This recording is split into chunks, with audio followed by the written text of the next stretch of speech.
If China is trying to challenge the Western international political and economic order through this One Belt, One Road policy, may I have your view on it? To begin with, China should not have any such intention, because any such intention is bound to provoke a response, which will in turn be very bad for China.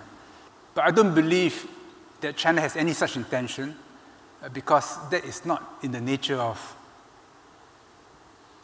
Chinese civilization. The Chinese approach, which is also the Indian approach, is the approach of ancient peoples, is I have enough difficulty running my own household, looking after my own family. How can I tell you how to run your family or your household? So China's approach is, you are my neighbor. How you run your country, that's your problem. If you want my help, I'll help. So long as you don't give me trouble, I will not give you trouble. But of course, if you harm me, I will harm you. But it's defensive. One has to be subtle. If China isn't subtle, China will quickly learn to be subtle. 5 years on, and now in the context of One Belt, One Road policy, what is your perspective on where we are in respect of staying relevant? Has Singapore become less or more relevant to the world? At my book launch in Hong Kong last Saturday, I said that those of us who live in Hong Kong and Singapore are children of the China trade. Children of the China trade. In Southeast Asia, Indonesia, where we live is tanah di bawah angin, the land below the winds, because the trade winds move up and down, bringing ships from the Middle East to the Malabar coast, across the Bay of Bengal, down the Straits of Malacca, up the China coast. In the 19th century, the British East India Company, from Calcutta to Penang, Singapore, Hong Kong, Shanghai, creating cities which are a continuum, 5-foot ways, colonial structure that you see on the bun, Chinese communities, Parsi communities, Sindhis, Armenians, the same people moving up and down. After the Second World War, China, India became independent. They turned inwards to rediscover themselves. So Shanghai, Calcutta receded. Singapore, Hong Kong continued because we were not absorbed. Now, with the Silk Road open up again, Shanghai, later Calcutta, a whole string of cities all the way to the Middle East will once again be connected. This is an e-loop. It will be a very big story. And it will be a story not about uniformity, but about unity in diversity. If there is peace, this Silk Road will bring great prosperity. And cities like Singapore and Hong Kong, and Shanghai and Calcutta will benefit a lot from it. Okay, ladies and gentlemen, the floor is yours. Can I have the first question, please? So my question is on the stock market. I think the big problem is not finally rescuing it after the bubble burst, but it's actually in the earlier stage where Chinese government, with this expectation, trying to pop up the stock market. Do you see this as a necessity given China's really slowdown? Or really the Chinese government actually thinks in the long term there will be this tremendous opportunity from 一带一路, and in the short term we need to prop a stock market to offset this slowdown in economy? Thanks. I think the recent crash in Shanghai was so severe it would create political problems. And so they threw in the circuit breaker. But the long-term direction on capital market liberalization will continue. And an important element of it was the connection between Shanghai and Hong Kong. But they will learn from this because there is great moral hazard in this intervention. Because the next time round, it becomes a one-way bet. Every time it drops, the Chinese government will prop you up, which is a problem in New York, in Hong Kong, in Tokyo, and many other places. So they will learn from this, and they will act in a finer way. I think it was a mistake to allow margin trading at the retail level. And when housewives and students jump in, you know that there's always a sure sign of a bubble blowing up. In your speech, you didn't give a nuanced account of US-China relations. So with respect to the position of Southeast Asia, the conventional wisdom is Southeast Asian countries depend on the US for security and depend on China for economic development. As China's military strength are rapidly growing, someday the Chinese military power will be on the par with the US. What will change then, especially on the position of Southeast Asian countries? Thanks. So that assumes that China will adopt the Mahan strategy, that sea power is almost an automatic projection of national power.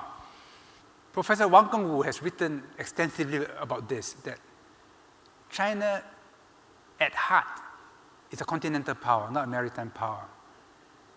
And its statecraft, best epitomized in the constant rebuilding of the Great Wall, is defensive. Of course, sometimes to defend, it moves out. So if you tell Koreans and Vietnamese and Central Asians that China is never aggressive, they will say, what are you talking about? Because when the empires wax and wane, sometimes it incorporates them, sometimes it disgorges them. But do the Chinese want to make others Chinese? The Americans openly declare that their values, democracy, are an inseparable part from their foreign policy. So whenever we deal with the Americans, they always raise human rights, and they look at us with a clipboard and say, okay, you have 6 upon 10, you 7 upon 10, you 2 upon 10, and so on. They, of course, get 10 upon 10. If you don't do this, you cannot be a Secretary of State. Congress will criticize you. The media will criticize you. So they say, China, you are in South Sudan, you're in Angola. You have no morals. You are supporting oppressive regimes. I scratched my head. I said, have you forgotten history and what the white people did to the black people? And now you're preaching to the black people? And when the Indians and Chinese are in Africa and they don't preach to them, you say they should preach to them? So firstly, I dispute the premise of your question, which is that China will behave in the same way as Western powers. It will not. Because it's a much older people than many Western societies. And I think it's learned from bitter history. Like the Indians, don't interfere in other people's affairs. So ancient peoples have ancient instincts. 10 years later, after China-ASEAN FTA, do you think, on balance, it was a win-win outcome, that the shared peaceful rise of China, shared prosperity was achieved? After all, China-ASEAN FTA was the first FTA done by China, and for ASEAN, it was also the first ASEAN +1 FTAs. And it was done in a way very quickly. I wondered if you could reflect on lessons learned. Was it really net benefit? As you know, there have been a lot of tensions in the implementation, whether rightly or wrongly. A lot of it is misperception. And reflecting on the lessons learned, what could we learn to make One Belt, One Road or AIIB better in that sense? Thank you. I remember vividly President Xi Jinping's speech at the DPR. That speech was broadcast live in China because it announced Yilu. It was a big deal for China. And in that speech, 2013 October, he said bilateral trade between ASEAN and China, $400 billion in 2012. make it 1 trillion by 2020. I checked recently, we already passed the halfway mark. To reach $1 trillion, we need much better connectivity. And just as Kazakhstan is the most important country for Itai, I think in the Chinese thinking, Ilu, the most important country is Indonesia. And Indonesia, being a big country, occupying a large part of the Earth's surface, a very strategic part of the Earth's surface, has a deep sense of itself. Indonesia cannot be used by America against China, cannot be used by China against India. Indonesia will always be independent. The Chinese like that. I hope that between Pak Jokowi and the Chinese leadership, there will be a broad conversation about how China and Indonesia can work together, because Indonesia is badly in need of better infrastructure. Power stations, train, highways, bridges, everything which is in oversupply in China. Indonesia is water, China is dry. Indonesia is tropical, palm oil, rubber, energy, which China needs in vast amounts. A lot of the processing will be done in Indonesia. A lot of the manufacturing will be done in Southeast Asia for the China market. There will be a complex division of labor. In my mind, although there are problems, and I'm not making light of these problems, the ASEAN-China FTA was not only a success, it was a necessity, and much too low in its ambition. I mean, we were trade ministers before, so you know my view on this, that we should have moved on the front twice as wide and at a speed twice as fast. And going ahead, we must move wider and faster, because this is the quickest way to uplift our people. It's a complete complementarity. We are a young population in Southeast Asia. We need the infrastructure. We need the access. We need the financing. They're providing all of it. And they're not insisting that we become Chinese or adopt their system. How do you think the political system in China would evolve, especially, with the rise of middle class? When people get richer or more educated, do they want more say in how the country is being run?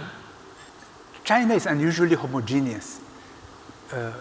Even though the people are genetically diverse, it is the collective myth that we come from the same ancestors, that we share the same heroes, that we have the same values.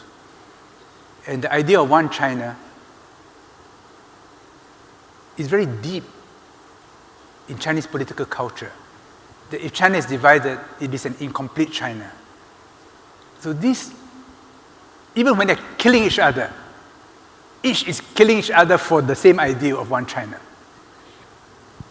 Because of its size, the way the democratic feedback loop works will have to be different from China, as it is from Singapore or from Japan or elsewhere, because it's too vast a country. Without central administration in China, which goes back 2,000 years, China, once it is divided, they will fight horrible wars. And when they fight, like I described between Chiang Kai-shek and Mao Zedong, you can go back to the Han Dynasty, Tang Dynasty, Ming Dynasty. When they're engaged in the civil war, it's across the whole continent, tens of millions of people die. So there is an instinct in Chinese people that, look, Ren, just bear with it, because the alternative is too horrible to contemplate. So democracy as an idea in Athens, in Switzerland, as was inscribed in the Magna Carta 800 years ago, for small communities, they may work for Singapore, they may work for a town or a city in China, but they can't work for entire provinces.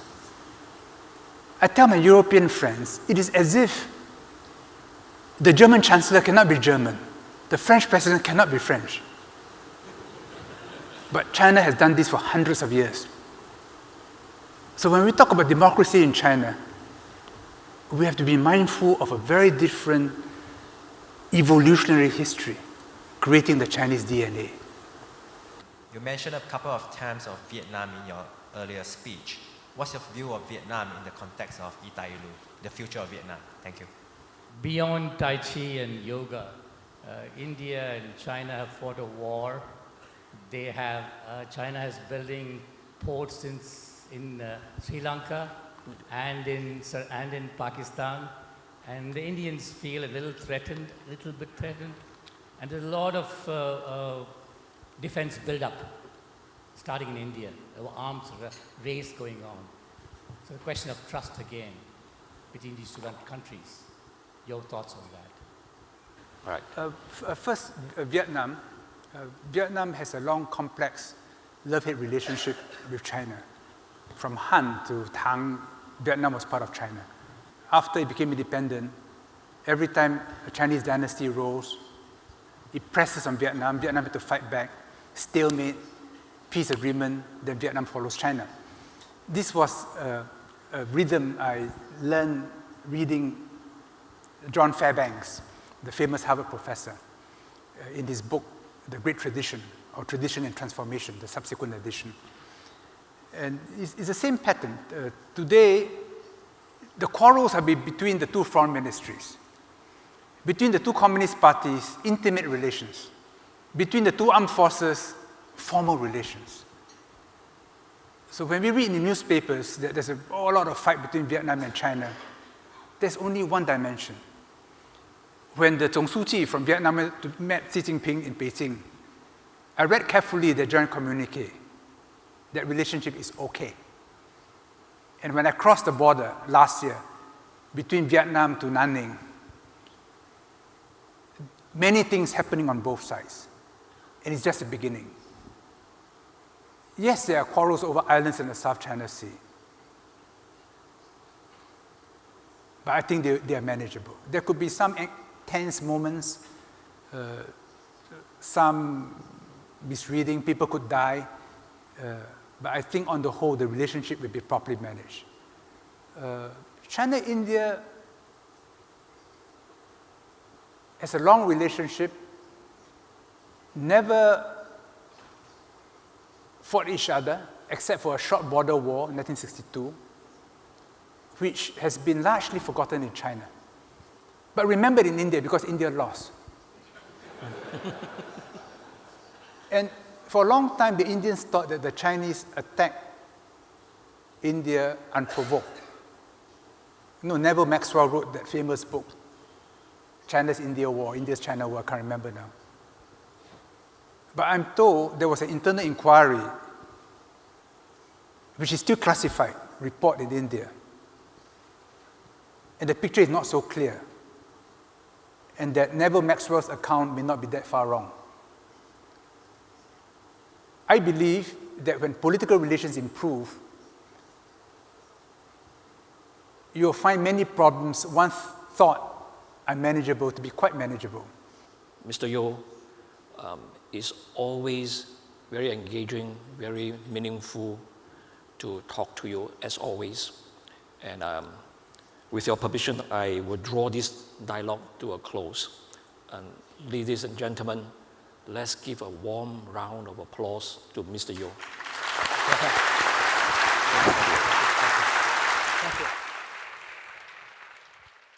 Future China Global Forum is organized by Business China Singapore in partnership with our sponsors and partners.